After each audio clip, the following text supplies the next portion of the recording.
Sebelum itu, perkenalkan, nama saya Fatur Rajamani. Nama saya Henry. Nama saya Rahman. Nama saya David. Nama saya Lovin. Saya Pariji. Jadi di sini kami akan menjelaskan pembangunan ekonomi. Nah, pengertian dari pembangunan ekonomi. Pembangunan ekonomi adalah suatu proses yang berkelanjutan untuk meningkatkan kapasitas ekonomi suatu negara atau wilayah dalam menghasilkan barang dan jasa yang lebih baik dan lebih banyak, sehingga dapat meningkatkan kesejahteraan masyarakat dan mengurangi kemiskinan. Pengertian menurut ahli. Yang pertama ada Adam Smith. Adam Smith merupakan proses dari perpaduan dua aspek utama, yaitu pertumbuhan ukur total dan pertumbuhan penduduk. Yang kedua, menurut Mikhail Todorov, pembangunan diartikan sebagai proses dimensional yang melibatkan perubahan-perubahan besar dalam struktur sosial, sikap-sikap mental yang terbiasa dan lembaga nasional, termasuk pula percepatan atau akselerasi pertumbuhan ekonomi, pengurangan kesenjangan, dan pemberantasan kemiskinan absolut. Yang ketiga, menurut Sadono Sukirno, pembangunan ekonomi adalah pertumbuhan ekonomi yang diikuti oleh perubahan dalam struktur dan corak kegiatan ekonomi.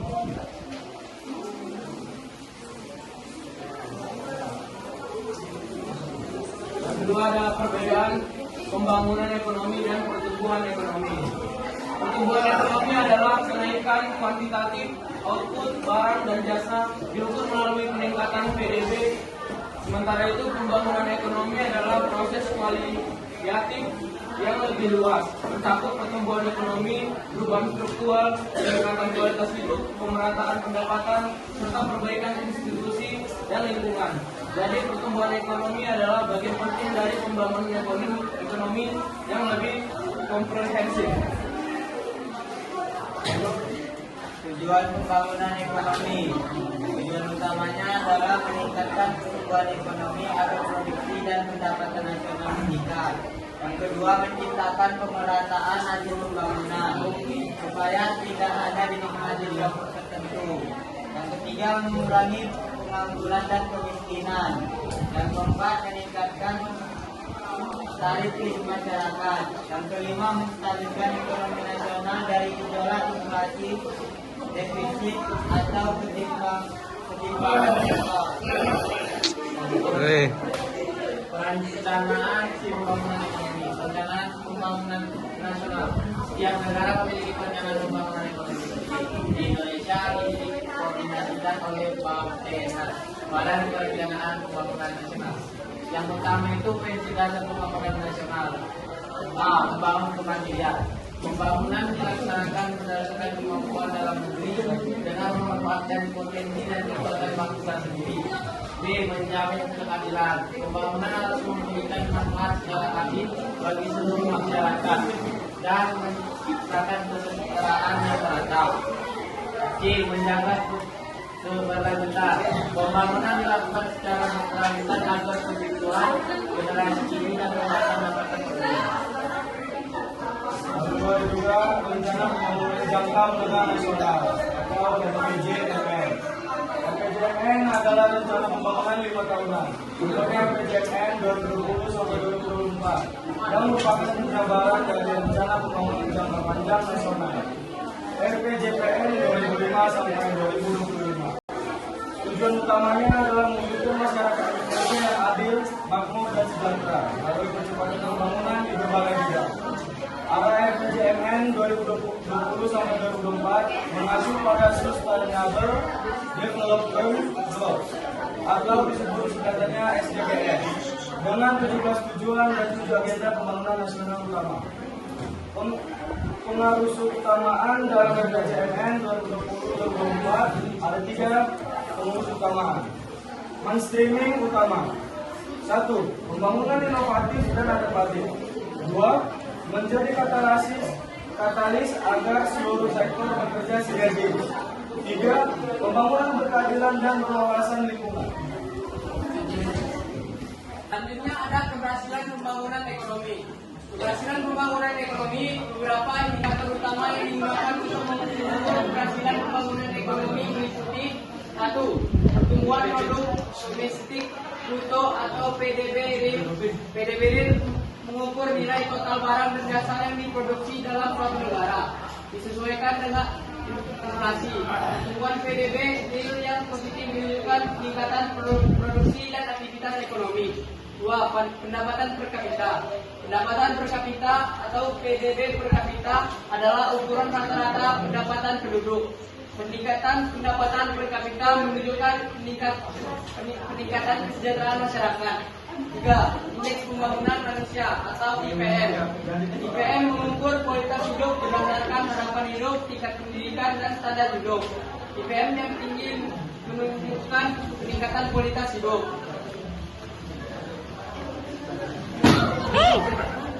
Selanjutnya 4. Teknologi informasi dan adopsi teknologi baru meningkatkan efisiensi dan produktivitas. 5. Kelembagaan. Kualitas kelembagaan atau pemerintahan yang baik, penegakan hukum hak milik, menciptakan lingkungan yang kondusif untuk investasi dan pertumbuhan. 6. Kebijakan pemerintah, kebijakan fiskal atau perpajakan, pengeluaran pemerintah dan kebijakan moneter atau suku bunga, inflasi memengaruhi stabilitas ekonomi dan pertumbuhan. 7. Stabilitas politik. Stabilitas politik dan keamanan menciptakan lingkungan yang kondusif untuk investasi dan pertumbuhan. 8. Perdagangan internasional. Akses ke pasar global dan perdagangan internasional dapat mendorong pertumbuhan ekonomi melalui ekspor dan investasi asing. 6. Kondisi geografis. Lokasi geografis, iklim, dan akses ke laut dapat memengaruhi pembangunan ekonomi. Yang mempengaruhi pembangunan ekonomi. Yang pertama, sumber daya alam. Ketersediaan dan pengelolaan sumber daya alam, misalnya minyak, gas, mineral, dan tanah, dapat memengaruhi pertumbuhan ekonomi. Yang kedua, ada sumber daya manusia. Kualitas dan kuantitas sumber daya manusia atau pendidikan, keterampilan, dan kesehatan sangat penting untuk produktivitas dan inovasi. Yang ketiga, ada modal. Investasi dalam modal fisik atau infrastruktur, pabrik dan peralatan, dan juga modal manusia, pendidikan, pelatihan, mendorong pertumbuhan ekonomi. Yang keempat, teknologi. Inovasi dan adopsi teknologi baru meningkatkan efisiensi dan produktivitas. Selanjutnya, yang kelima, kelembagaan. Kualitas kelembagaan atau pemerintahan yang baik, menegakkan hukum hak milik, menciptakan lingkungan yang kondusif untuk investasi dan pertumbuhan. Yang keenam, kebijakan pemerintah, kebijakan fiskal atau perpajakan pengeluaran pemerintah, dan kebijakan moneter atau suku bunga, inflasi memengaruhi stabilitas ekonomi dan pertumbuhan. Yang ketujuh, stabilitas politik. Stabilitas politik dan keamanan menciptakan lingkungan yang kondusif untuk investasi dan pertumbuhan. 8. Perdagangan internasional. Akses ke pasar global dan perdagangan internasional dapat mendorong pertumbuhan ekonomi melalui ekspor dan investasi asing. Yang 9. Ada kondisi geografis. Lokasi geografis, iklim, dan akses ke laut dapat mempengaruhi pembangunan ekonomi. Masalah pembangunan ekonomi negara terdepan. Yang pertama, kemiskinan dan ketimpangan. Tingkat kemiskinan yang tinggi pada kemiskinan absolut maupun relatif. Ketimpangan pendapatan kekayaan yang legal yang menambah pertumbuhan ekonomi dan stabilitas sosial. Akses terbatas terhadap layanan dasar seperti pendidikan, kesehatan, dan perumahan bagi sebagian besar. 2. Ketergantungan ekonomi. Ketergantungan pada ekspor komoditas primer atau bahan mentah yang rentan terhadap fluktuasi harga pasar dunia. Ketiga, ketergantungan pada impor barang, modal, dan teknologi yang dapat menyebabkan defisit neraca perdagangan. Tiga, dominasi investasi asing langsung atau FDI yang dapat menimbulkan masalah seperti eksploitasi sumber daya alam dan transfer keuntungan ke negara asal investor. Yang ketiga ada kualitas sumber daya manusia. Yang pertama, pendidikan dan keterampilan yang rendah yang menghambat produktivitas dan inovasi. Yang kedua, kesehatan yang buruk dan gizi buruk yang berdampak negatif pada produktivitas dan kualitas hidup.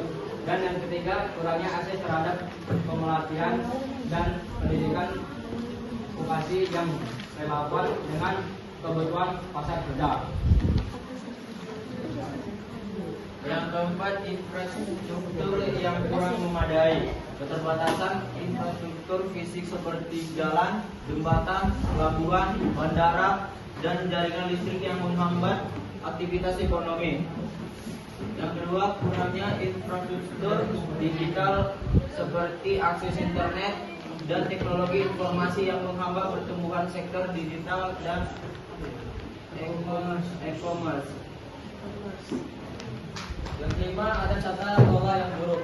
Poin pertama, korupsi, kolusi, dan nepotisme yang merajalela yang menghambat investasi, pertumbuhan ekonomi, dan pembangunan. Yang kedua ada lemahnya penegakan hukum dan hak milik yang menciptakan ketidakpastian dan menghambat investasi. Poin ketiga, ada kurangnya partisipasi masyarakat dalam pengambilan keputusan dan akuntabilitas pemerintah. Yang keenam ada masalah keuangan. Tingkat utang luar negeri yang tinggi yang dapat menyebabkan krisis utang dan menghambat pembangunan. Kedua, sistem keuangan yang belum berkembang yang menghambat akses terhadap kredit dan investasi. Yang ketiga, inflasi yang tinggi dan ketidakstabilan nilai tukar mata uang yang dapat merugikan investasi dan pertumbuhan ekonomi. Keberhasilan pembangunan ekonomi. Keberhasilan pembangunan ekonomi ada beberapa indikator utama yang digunakan untuk mengukur keberhasilan pembangunan ekonomi yang meliputi yang pertama, pertumbuhan produk domestik bruto atau PDB. Nilai PDB mengukur nilai total barang dan jasa yang diproduksi dalam suatu negara disesuaikan dengan inflasi. Pertumbuhan PDB real yang positif menunjukkan peningkatan produksi dan aktivitas ekonomi. Yang kedua, pendapatan per kapita. Pendapatan per kapita atau PDB per kapita adalah ukuran rata-rata pendapatan penduduk. Peningkatan pendapatan per kapita menunjukkan peningkatan kesejahteraan masyarakat. Yang ketiga, ada indeks pembangunan manusia atau IPM. IPM mengukur kualitas hidup berdasarkan harapan hidup, tingkat pendidikan, dan standar hidup. IPM yang tinggi menunjukkan peningkatan kualitas hidup.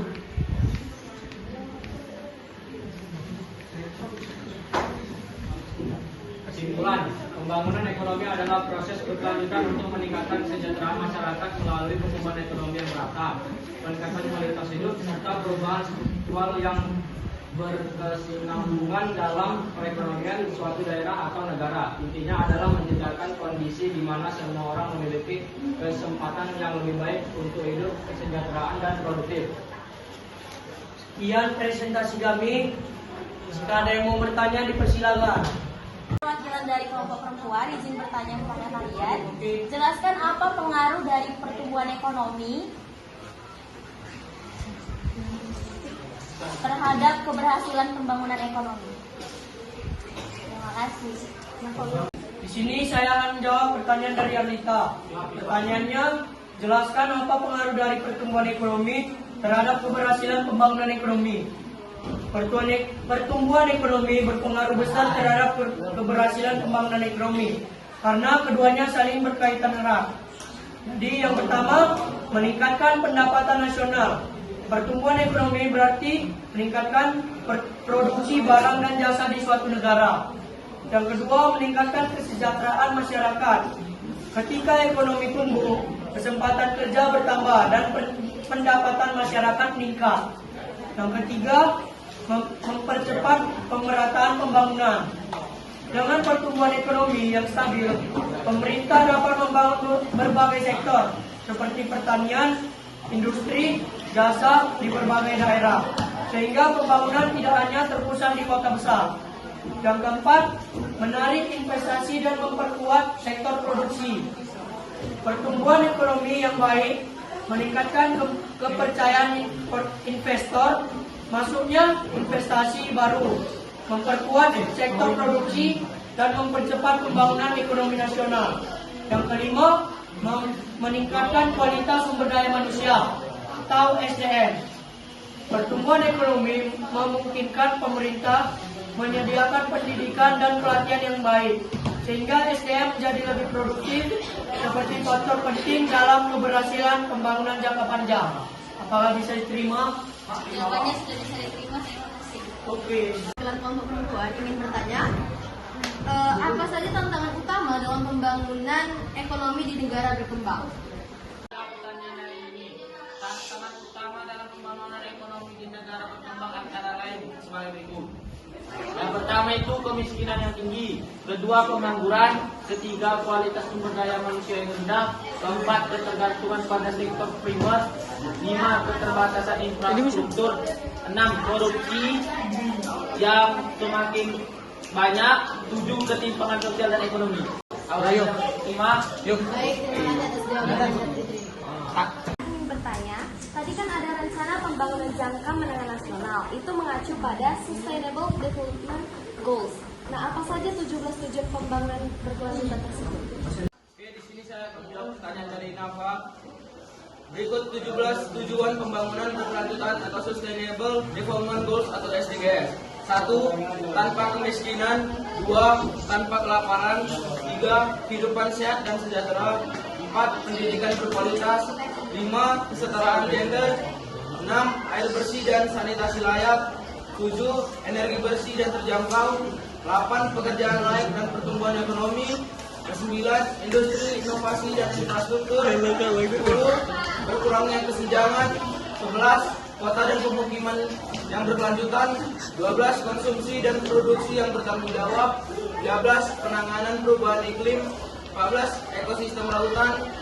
15. Ekosistem daratan. 16. Perdamaian, keadilan dan kelembagaan yang kuat. 17. Kemitraan untuk mencapai tujuan. Berikut merupakan 17 tujuan dari